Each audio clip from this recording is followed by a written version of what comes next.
It is wrong to allow our water and our food supply to be poisoned.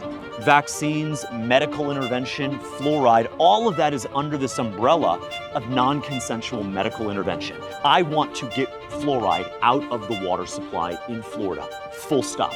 The truth is that if you had COVID in the spring of 2020, you were far better off without health insurance in your home, fighting off what was a mild version of the flu, as opposed to having health insurance and being ferried into a hospital, put on a ventilator, and killed in a matter of days. Let's talk about something that's inconvenient but very true. The number one advertiser on all of these major cable news networks is Pharma, specifically Pfizer. The average prisoner in Florida gets more time outside than the average advanced placement student at Is high that school. right? Yeah. There's been a demonization of pretty much every single food on the planet up to this point by the medical system. This is the same medical system that in the 1950s actually suggested smoking. And so they're preying on people's worries and saying, if we get rid of glyphosate, your food prices will go up. One, we're calling cap on that. That's not true. I think the evidence is crystal clear about what is going on with our food supply and our water and endocrine disruption and all of it. Let's just get to action. Let's not play games. James, pleasure to meet you. Yeah, likewise. Thanks, Jacob. I've been looking forward to this a lot. I've been following the campaign, and a lot of people are starting to get behind you on this. And I think a lot of it's in part because you're not afraid to step into the world where a lot of politicians don't jump into. How did you get into politics, and what has been the motivating factor for running for governor of Florida? So I've been in politics for all of 10 weeks now. You know, prior to this, I was a business guy. I ran a business for 10 years. My investment firm, Azoria, put $40 million of capital to work in companies all over the country, including right here in Florida, that hired people on skill and merit. And so my view of politics is that it's way too complicated. It shouldn't be this complicated. We need common sense stuff. Common sense stuff is you have to look out for the people. And one way to do that is looking out for their health. Looking out for their health in a way that is not Republican or Democrat, left or right, but right and wrong, right? It is wrong to allow our water and our food supply to be poisoned. That's wrong. And it doesn't matter whether you're a Republican or a Democrat, most people, as in 98% of people would agree with that. The other 2% are lobbyists and the people who would benefit from that kind of treatment. I'm so happy you brought those points up. It's almost like you jump-started my interview for me. I had all of these lined up. The biggest one seems to be a lot of people are in this limbo right now where they don't really know whether they want to support Republican, Democrat, because it all seems to kind of go up to the same people anyway. I don't blame them. I mean, I've struggled with my own party for the longest time. I mean, my own party has been the party of millionaires and billionaires, of tax cuts that they've always liked, except for working people. It's been the party that in the last week will protect the Epstein accomplices, but will do nothing for the victims of sexual violence and trafficking. So if you struggle to identify with the Republican Party, I'm right there with you. I also can understand why there's a frustration with the Democrat Party and why a lot of Floridians have called neither party home. They just want to elect someone who's going to get the job done for them. You know, I have a lot of respect for my opponents in this race, Congressman Donald's chief among them. But my question to him would be, you had your turn. If you had a plan to fix Florida, to make it more affordable, to fight for healthcare, to fight for the dignity of every single citizen in our state, why haven't you done it already? You've been in there for 5 years, you've been in Congress. Right. You know, you bring up a great point about the water, and this is something I've personally been posting about on my own page, and a lot of my audience seems to resonate with. It almost seems, and I'm curious your thoughts on the fluoride specifically in our water system. Do you believe it comes from a lack of medical wherewithal, or do you believe it is a systematic attack from our government to intentionally lower the IQ? I wish it weren't an intentional malfeasant act. My fear that it actually is. Because for a long time, Florida actually gave youth fluoride, and you said, hey, rinse your mouth with this, it's for your dental care. Correct. Which that to me always struck a weird nerve, that was the one thing that they really cared about. Well, kids, if you're gonna do anything, make sure you have clean teeth. Correct. What do you think? Well, I think the thing with fluoride, or with anything, is if this is so great, if this is so necessary, if this is so self-evidently beneficial, then why do they need to force it down our throats, quite literally? Right. Same principle I apply to vaccines. Look, I'm not an anti-vaxxer by any stretch of the imagination. My uncle, who lives in South America, he was one of the very few people who contracted polio in the late stages of the 60s. And so I recognize there's a time and place for vaccines, but they always have to be voluntary. You cannot mandate vaccines, medical intervention, fluoride, all of that is under this umbrella of non-consensual medical intervention. Look, if the COVID vaccine is so great and safe and effective, you wouldn't need to be mandated it. Right. If fluoride was such a necessity, was so beneficial, you wouldn't have to be forced to take it in the water supply. And so that's what I'm confronting. And look, that's not a Republican or a Democrat thing. It's just common sense. So when you become governor, would the initial plan of action be to start removing fluoride from the water? Is that something you would commit to? Well, here's what a lot of people would commit to. They would commit to a study. They would commit to research. They would commit to a task force. They would commit to a commission. I don't want to mince words and I don't want to pussyfoot around the issue. I want to get fluoride out of the water supply in Florida. Full stop. There's no medical evidence to support why it's in our water. In fact, the medical evidence suggests it's detrimental, if anything. And if fluoride's so great, you can go out of your way and get it. Go get your own fluoride. Go get your own fluoride. It's like this. It's like, look, I think broccoli's healthy. I'm a bok choy guy. It's this Asian type of vegetable. But if broccoli is so great, we know that it's great, the government doesn't force us to eat broccoli. We go out of our way to eat it because we know it's healthy. And this is no different. It's absolutely no different.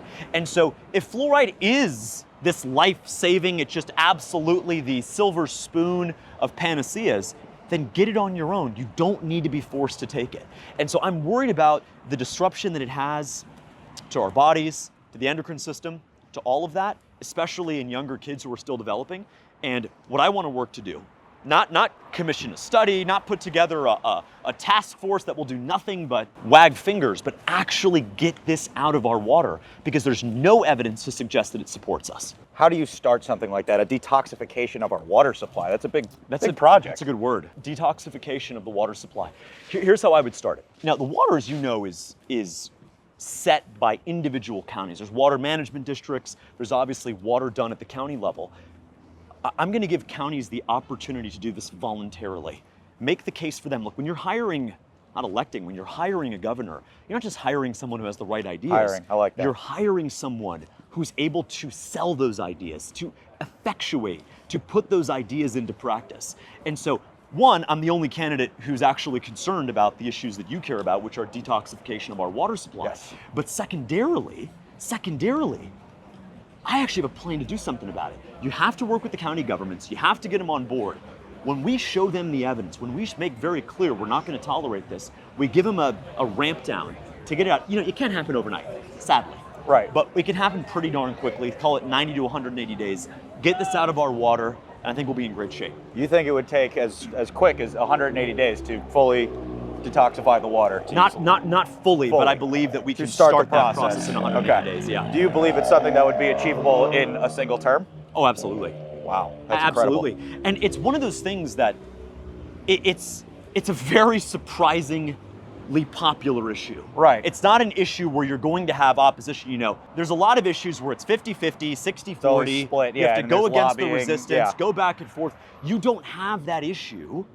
You don't have that issue on something that is so common sense. So why and do a you lot think... of people have woken up, by the way, after COVID, after the vaccines, they've I woken agree up with you. to these non-consensual medical interventions. And I fully agree with you. And I do want to get to that in a second, where the idea of elective medicine has become so much more popular.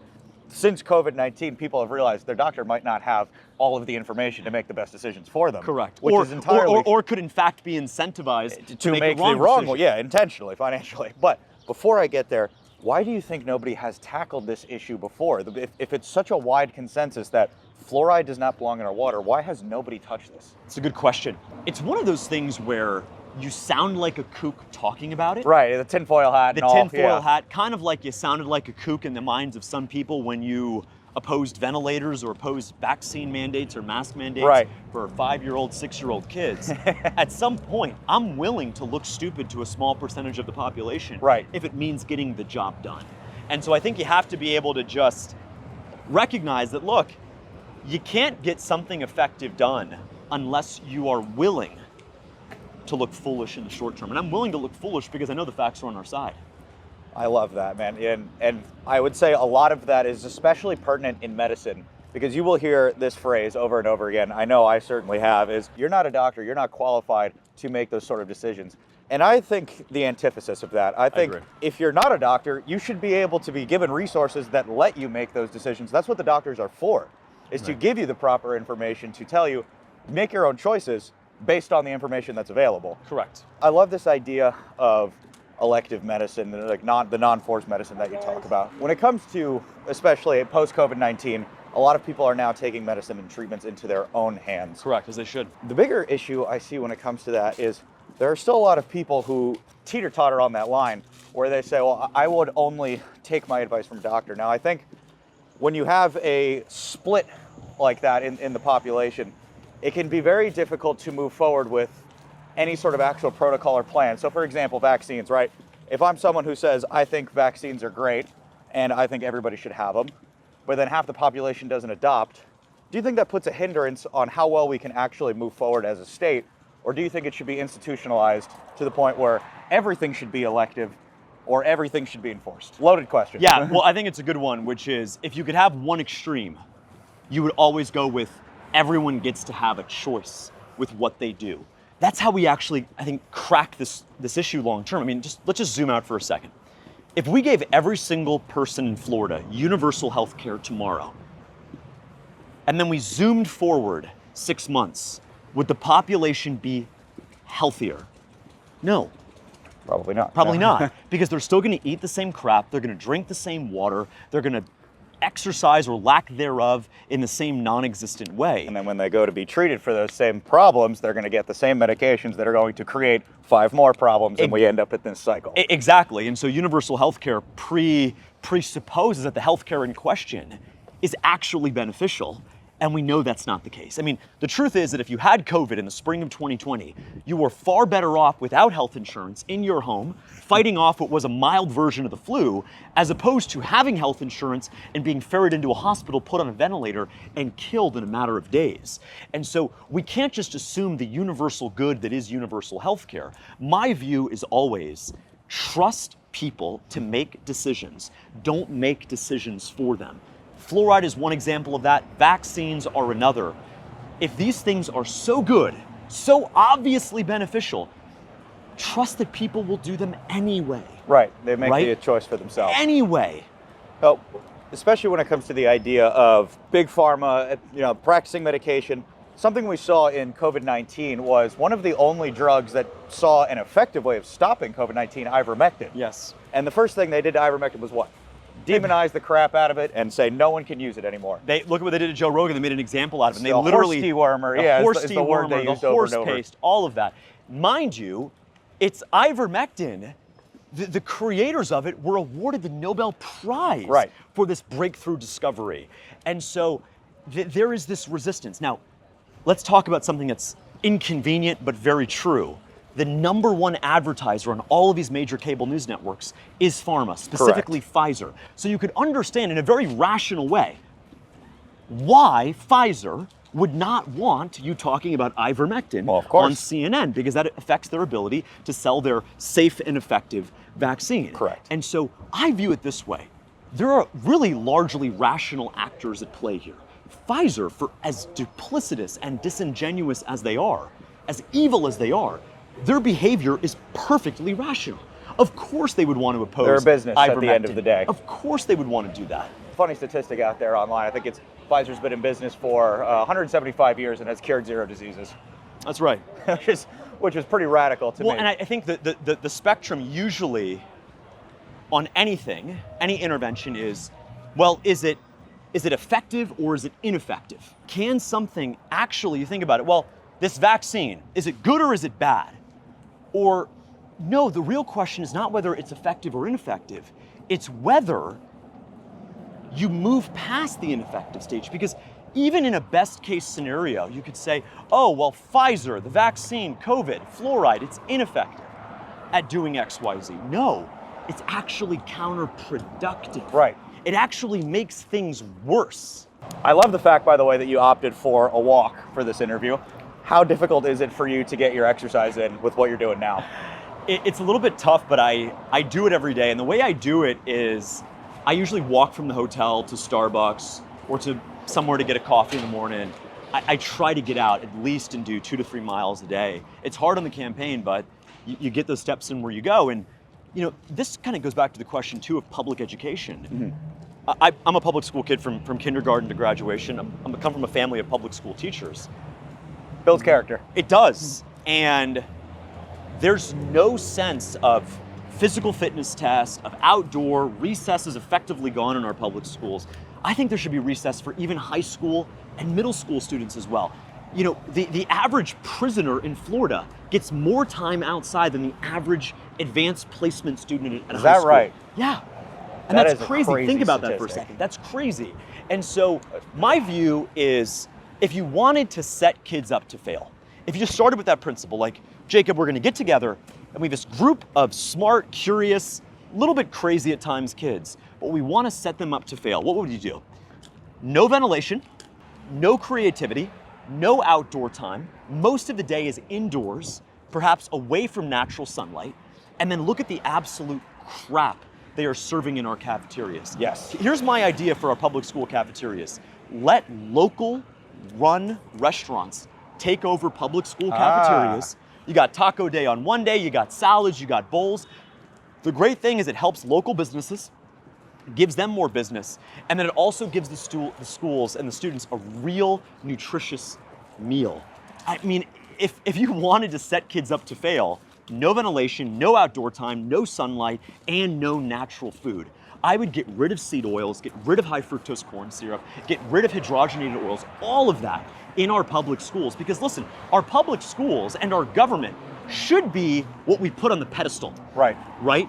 I can't control what 7-Eleven, what kind of slop Wawa and 7-Eleven serves. Sure. But if I'm the governor of this state, if I'm the chief executive of this state, what we serve in our schools is a reflection of what energy we put out in the world, what kind of symbolism we want to have. And so guess what? When we serve Pop-Tarts, as they often do here in Pinellas or Hillsborough County, guess what you're going to find? Kids will go home and eat Pop-Tarts.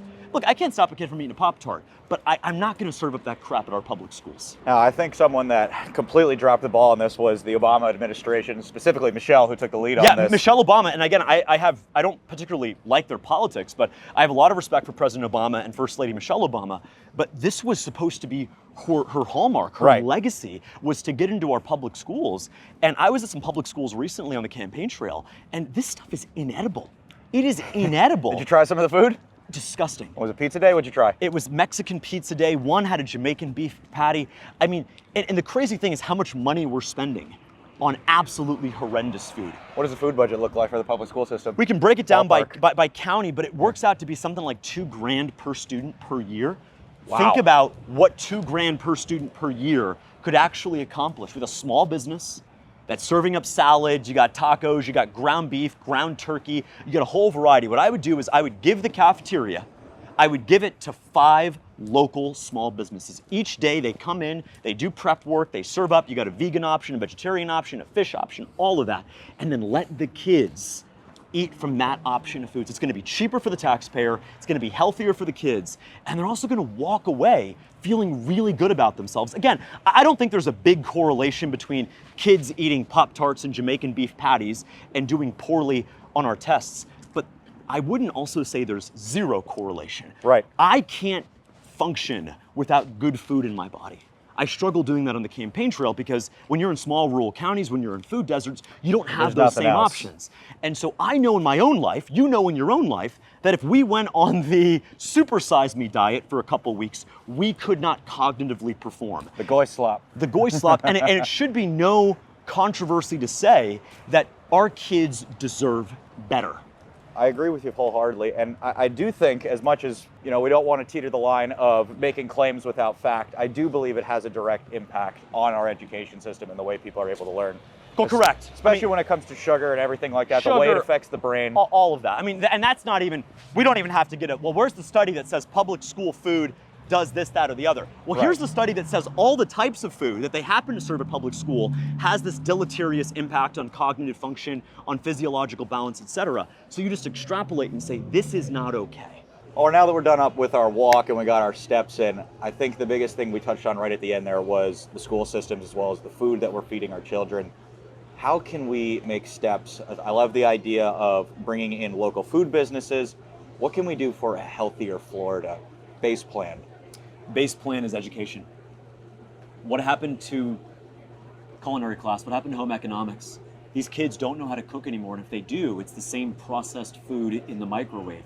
So, okay, so a kid knows how to do the cosine of XYZ, but doesn't know how to make a healthy meal for him and his sister. Right. That's the real problem. Those are the real life skills. So I don't want to neglect high-end academic stuff. We don't actually have to.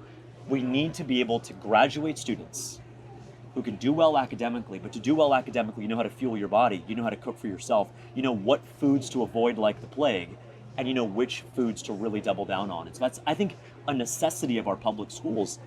I look at our homeschool students. Those parents do a really good job of training homeschool students how to do that. Yes. I think our public schools could learn a lot from our homeschool parents, the techniques that they use, the strategies they focus on. And as governor, I would of course fully support our homeschool parents, but I want to use them as a resource if they'll allow me, so we can really revitalize our public schools. I'm a public school kid. I believe there's a place for them in society, but it really has to be revived in a way that it hasn't been before. And for a state that has, I believe Florida has more cattle than Texas, is that correct? That's right. Why do you think we hear such a demonization of red meat, especially from our medical system?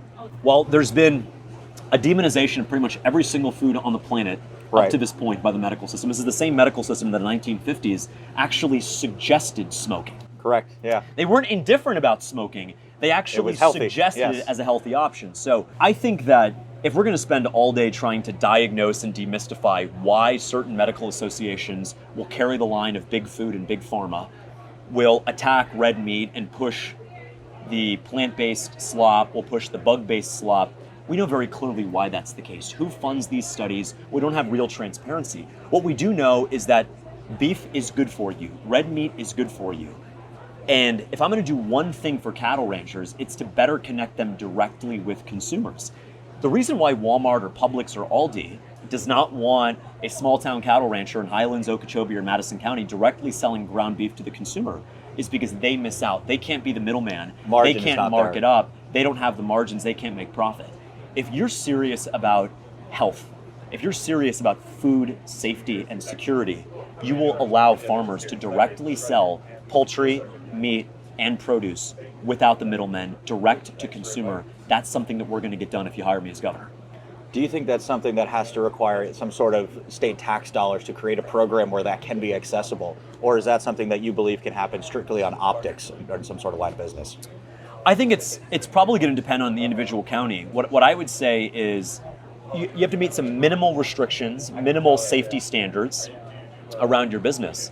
But I met with a cattle rancher in my own county in Madison a couple weeks ago. He was selling me ground beef at $2.20 a pound. $2.20 a pound. Right? I'll buy that right now. I spent $12 a pound on mine for Publix. So think about that for a second. Why? Any business, doesn't matter if it's healthcare with pharmacy benefit managers, whatever the heck they do, or supermarkets. I'm all for Publix. I'm all for Aldi. Yeah. But I also believe in giving people alternatives. If you Right. want to tackle health, if you want to actually bring about healthy living for Floridians again, you have to make it easier and more affordable to eat healthy. A gallon of Sunny D is 70% cheaper than a gallon of Florida orange juice. Right. Truth. And so if we're going to be serious about health, we have to really get to a place where people can afford to eat healthy. I don't believe in this excuse that, well, if it was just all the same and it was all the same, people are making this deliberate decision to eat unhealthy. I think there's some element of the population where if I have a Coke, I'm making a conscious decision. I'm not choosing this because it's cheaper than orange juice. Right. You can do that. But I believe a lot of people, and I spent time growing up on food stamps as a teenager. Is that right? Yeah.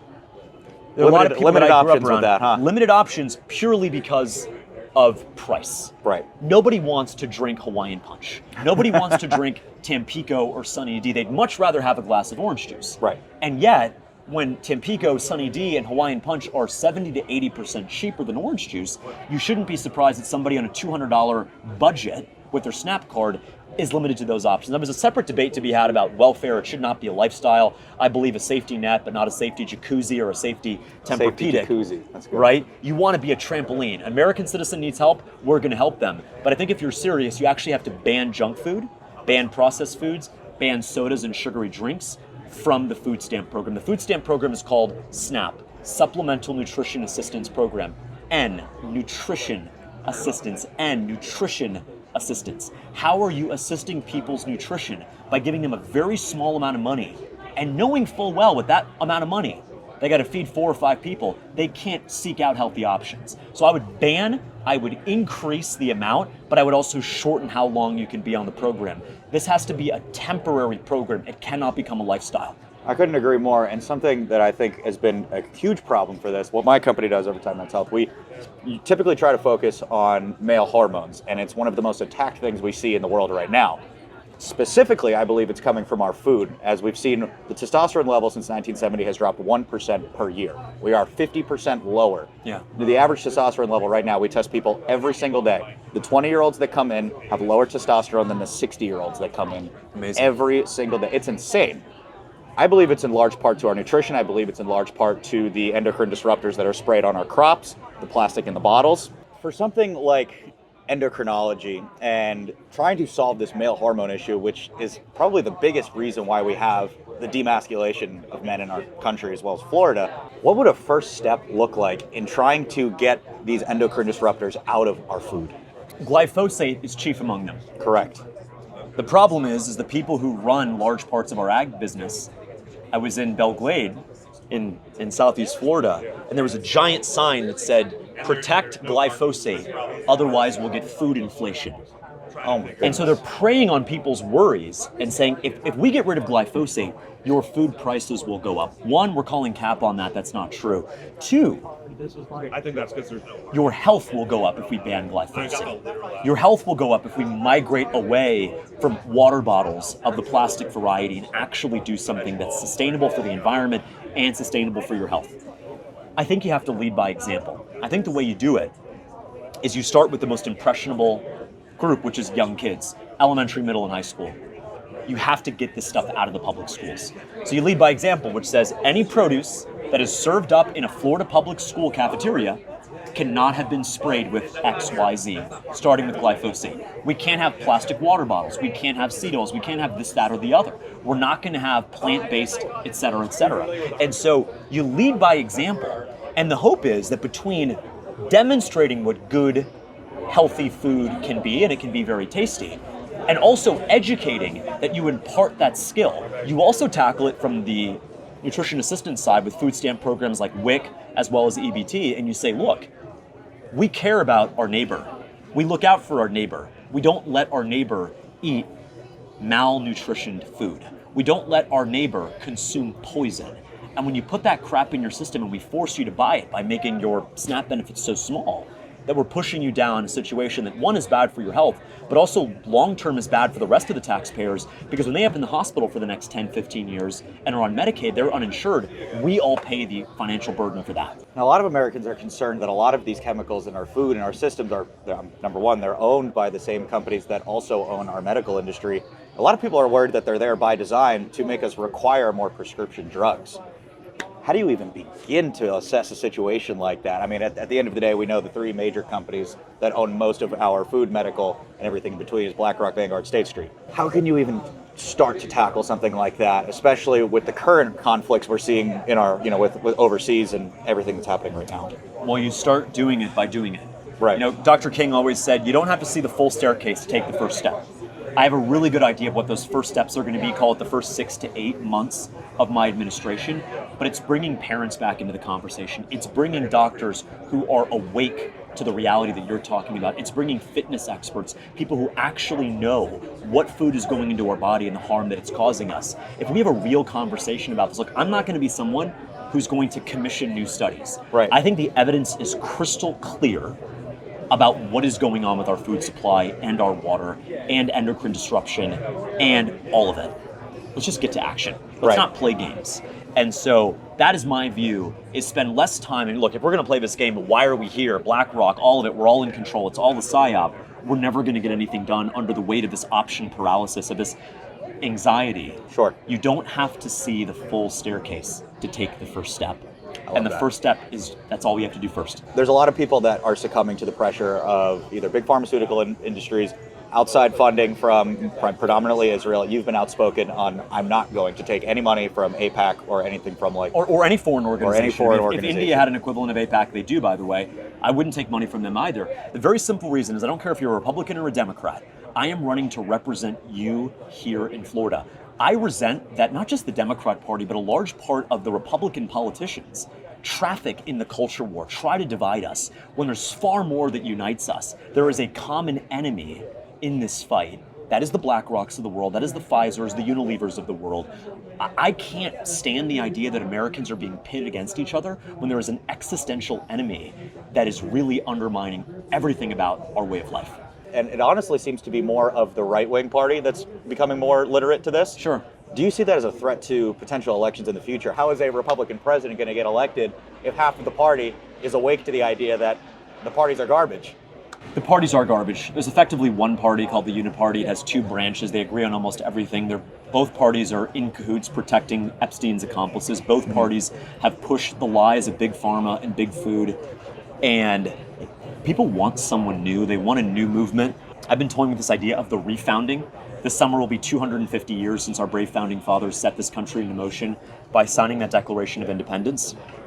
I think they'd be ashamed to know that the Republican Party and the Democrat Party have largely conspired against working people, young couples, kids, and seniors. I would agree. Especially on their health. And so I don't agree with the Republican Party on everything. And the big issues where I disagree are the ones that really do matter. And that's why I'm trying to bring an independent and fresh voice to Florida. I'm a fourth generation Floridian. My grandfather was a cattle rancher. He did a little dairy on the side as well. I'm really proud of our state, but I think in many ways the future of our state is not in the future, it's in our past, right? The past where you could have a good glass of orange juice at our public school, the past where you could be married before the age of 30, the past where you could get a great paying job and be able to raise a family on a single income. If we get back to that, our health, our economy, everything about us will be in much better shape. It almost sounds like you're proposing an idea of running as an independent. Do you see maybe a resurgence of like a Theodore Roosevelt, Bull Moose Party type thing? I'm a big fan of President Roosevelt, and he really understood that this country is not an economic zone, it's not a free trade area, it's actually not a business. There are elements of it that are a business that need to be run and streamlined like a business, but our country should always optimize for the health and prosperity of people as opposed to what is going to boost the profit margins for the largest companies in the country, because actually boosting profit margins will come at our expense and our health. What can the average American do right now? What can me, my friends, my brothers, my dad, anybody, what can the men of this state do to start putting this into action? How can we band together? I think it's say things that are controversial but are unequivocally true. Speak up. Don't be stigmatized. Don't let them weaponize racist or anti-Semite against you. If you know it's the truth, speak it and never apologize for it. I love it. James, you've been absolutely fantastic. My pleasure. I'm hoping that we can see you on the board and as well as governor of this great state. It'll be fun. Thank you very much. Of course. Thanks for coming on.